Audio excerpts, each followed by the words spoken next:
Fabrication de nœuds. Pour ce faire, vous utiliserez un sirop de base qui sera composé d'1 kg de sucre, de 500 g de glucose et d'1 litre d'eau.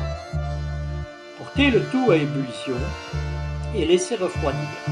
Cette recette devrait nous donner une densité de 34 degrés brûlés.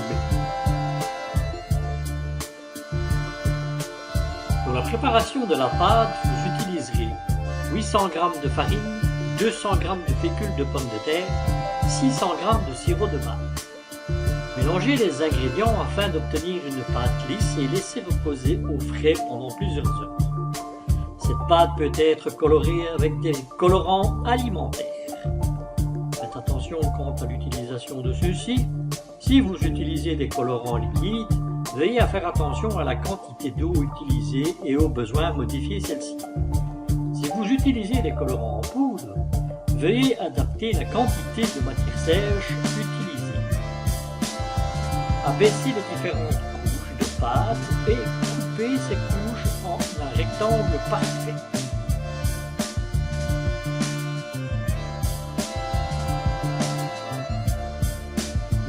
En fonction du ruban désiré, superposez les différentes couches de couleurs que vous aurez préparées au préalable.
Collez les différentes épaisseurs avec de l'eau et pour mieux répartir l'humidité, utilisez une petite serviette éponge.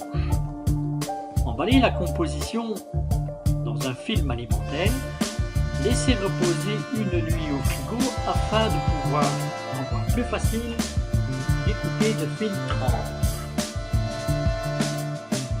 Placez ces tranches sur des papiers guitare au fur et à mesure que vous les découpez.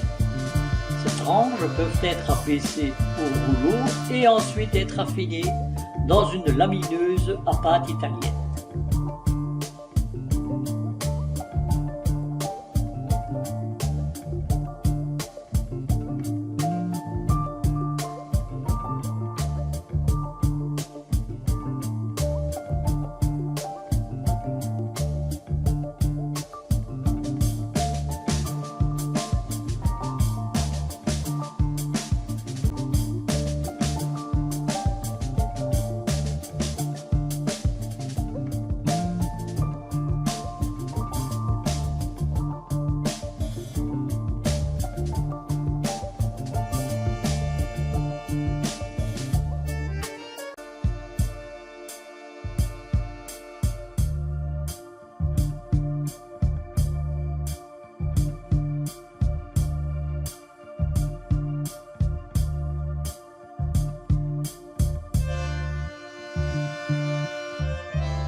fois vos rubans terminés, rectifiez ceux-ci à l'aide d'une roulette.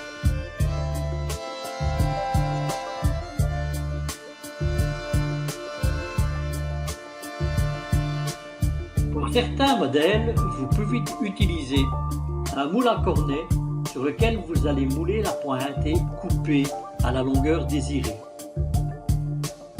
Si vous désirez faire des ondulations, vous pouvez placer plusieurs bandes dans des corniches. Ou vous pouvez également préparer un rouleau sur lequel vous aurez mis du papier aluminium et vous aurez entouré vos bandes autour de ce dernier.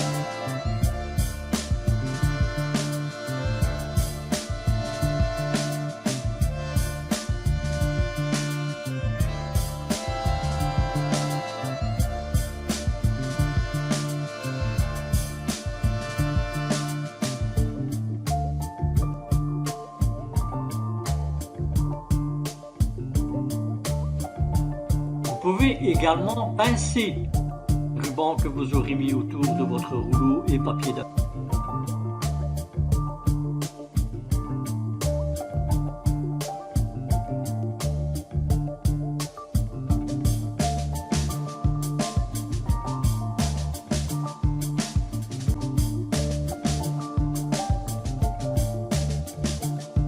Laissez sécher ensuite dans un four froid. Pour le montage, décollez les rubans que vous aurez enroulés autour de votre papier d'aluminium et retirez ceux que vous aurez mis des corniches. Pour le collage, nous allons utiliser de l'isomalte que nous aurons au préalable porté à ébullition.